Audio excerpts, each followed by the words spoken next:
The year was 1975. The place 112 Ocean Avenue, Amityville, New York. This unassuming Dutch colonial house became a synonym for terror, its name forever etched in the annals of paranormal history.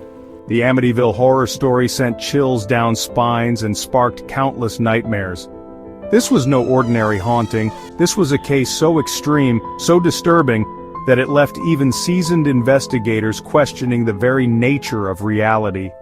The house at 112 Ocean Avenue seemed ordinary from the outside, a picture of suburban tranquility.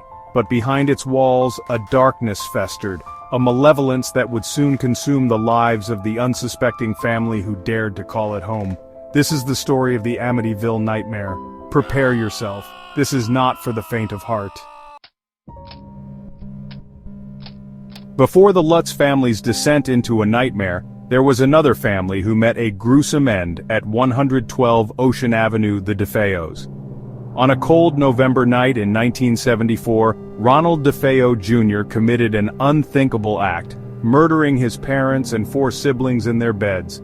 The community was shaken to its core. How could such a horrific event occur in their quiet town? Ronald DeFeo Jr. claimed he was possessed by demonic forces, driven to commit the murders by voices he heard inside the house. The court dismissed his claims, finding him guilty on 6 counts of murder.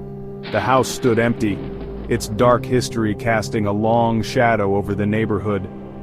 Little did anyone know, this was only the beginning. George and Kathy Lutz, along with their 3 children, were looking for a fresh start. They stumbled upon 112 Ocean Avenue, a spacious house with a waterfront view, available at a shockingly low price. Despite its tragic past, the Lutzes saw it as a dream home. They were excited to move in, unaware of the horrors that awaited them. From the moment they stepped inside, strange things began to happen. A putrid odor, like rotting flesh, permeated the air. Cold spots chilled the house even on the warmest days. George became increasingly withdrawn, obsessed with the house's fireplace, spending hours tending to its flames. Something was not right.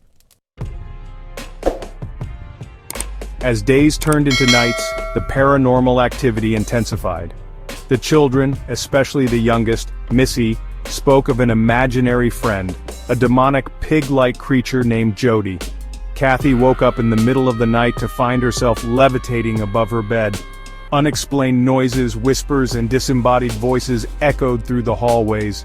George, once a loving husband and father, underwent a disturbing transformation. He became increasingly irritable and aggressive, prone to fits of rage. He complained of being constantly watched, a feeling that sent shivers down his spine. The house was changing them, twisting their perceptions and tearing their family apart. The Red Room, a portal to hell? One room in the house remained strictly off-limits, a small, windowless room painted red. The Lutzes avoided it at all costs, sensing an overwhelming feeling of dread emanating from within. Some believe this Red Room served as a portal, a conduit between the physical world and a dark demonic realm. Whatever its purpose, the Red Room stood as a chilling reminder of the evil that permeated every inch of 112 Ocean Avenue. It was a place where logic ceased to exist, where the boundaries between sanity and madness blurred. The Lutzes knew that to enter the Red Room was to risk losing themselves forever. 28 days of terror, the Lutz family flees. After 28 harrowing days, the Lutz family reached their breaking point. They could no longer endure the relentless paranormal onslaught.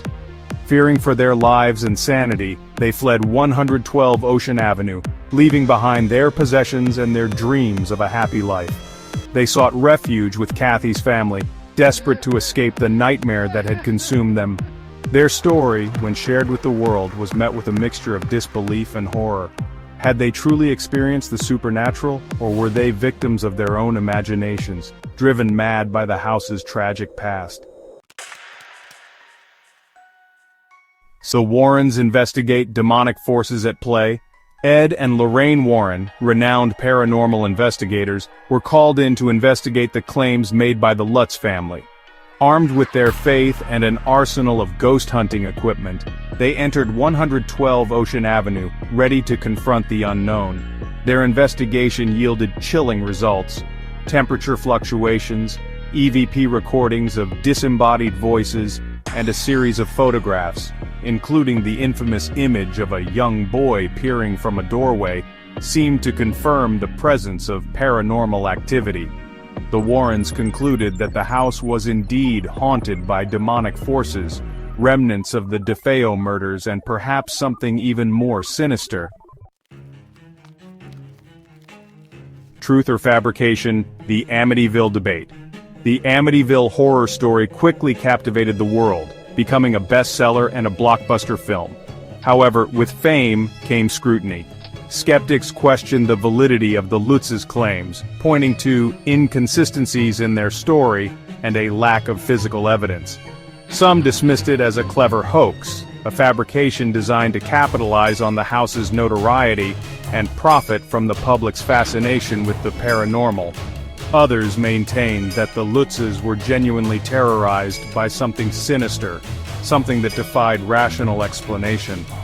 The debate raged on, dividing believers and skeptics, with no definitive answers in sight.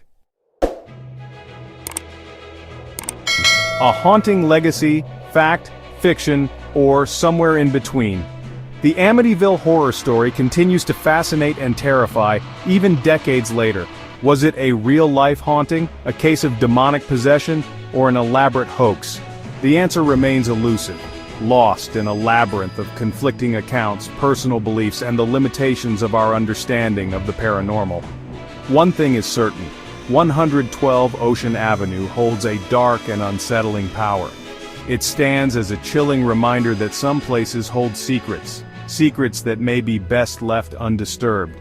Whether you believe in ghosts or dismiss them as figments of our imaginations, the Amityville Horror story serves as a cautionary tale, a reminder that sometimes the most terrifying monsters are the ones we cannot see.